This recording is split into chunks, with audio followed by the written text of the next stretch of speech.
My name is Mary Rogier, and I'm the president of the Northern California Community Loan Fund. We've always felt that the story of our work is best told through the clients we work with, the people they serve, and the many visionaries who have led us here.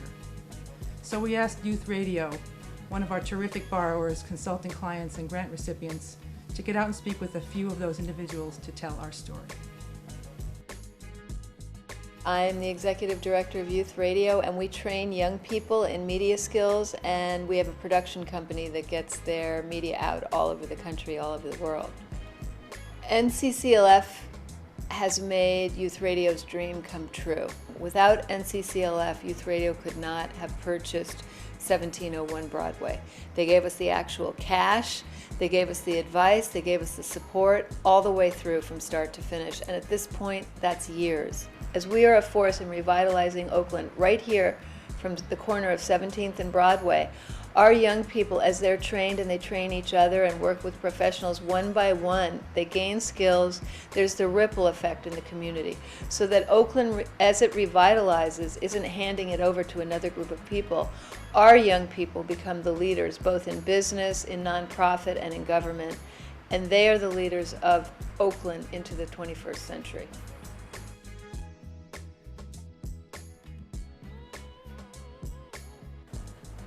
You know, when the loan fund got started, it was really at a time when socially responsible investing and that whole movement of community investment was really beginning to take shape, and sort of there was a fire being lit under a lot of progressive financial institutions and a number of nonprofit organizations that were saying, wait a minute, there has to be a way of moving capital into low-income communities, into nonprofit organizations that want to do economic development but really don't have access to resources. People wanted to do something beyond screening their money away from tobacco companies. Put it directly into something that was going to make a difference and change the world in some small way.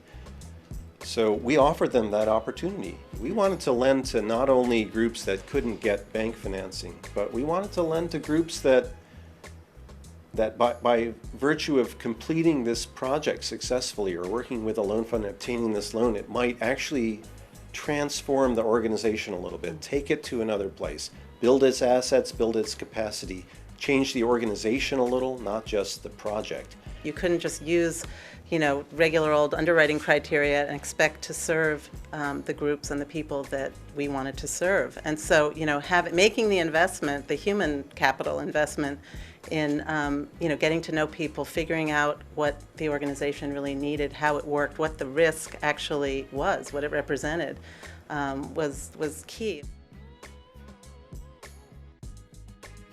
The Altenheim was founded by a group of German immigrants in the late 19th century, and Citizens was able to strike a bargain with them to keep the facility as a senior housing development, and in particular to make it available to people who had low incomes and could not afford the very high price of housing in the Bay Area.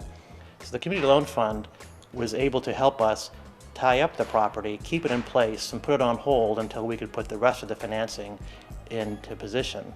And that's why it was a really key aspect of being able to make this work for affordable housing and as the beautiful place and keep it in the beautiful kind of condition that it's in right now.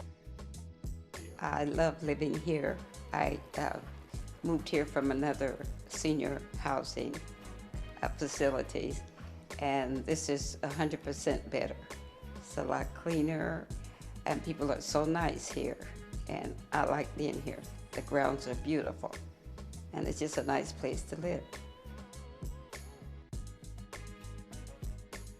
The Youth Service Bureau promotes and advocates for services for children, youth, and families. We were in a quandary as to where we were going to provide the services. We knew we needed a lot of space because it's a kinship service center. So now we have an array of family services there. So with the loan fund, we were able to purchase a site and they helped us refurbish the building. So with our own property, you know, we can add on the space that's necessary because we are our landlord. It gives us a certain amount of independence.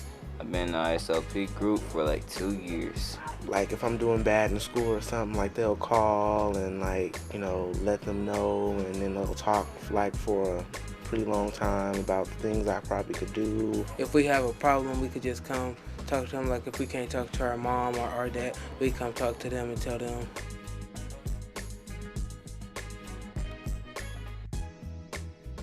In spite of all the great things the Loan Fund has done, it's only just now beginning to have its potential, see its potential for change in Northern California. I think every decade that the Loan Fund exists, we're going to see a huge magnifying of its impact. It's changed a lot of communities, it's changed a lot of people's lives. It's done that by partnering with people in those nonprofit institutions that are connected to their communities. The Loan Fund by itself is nothing. It's in its partnerships with those people in those communities. It's a wrap. Thank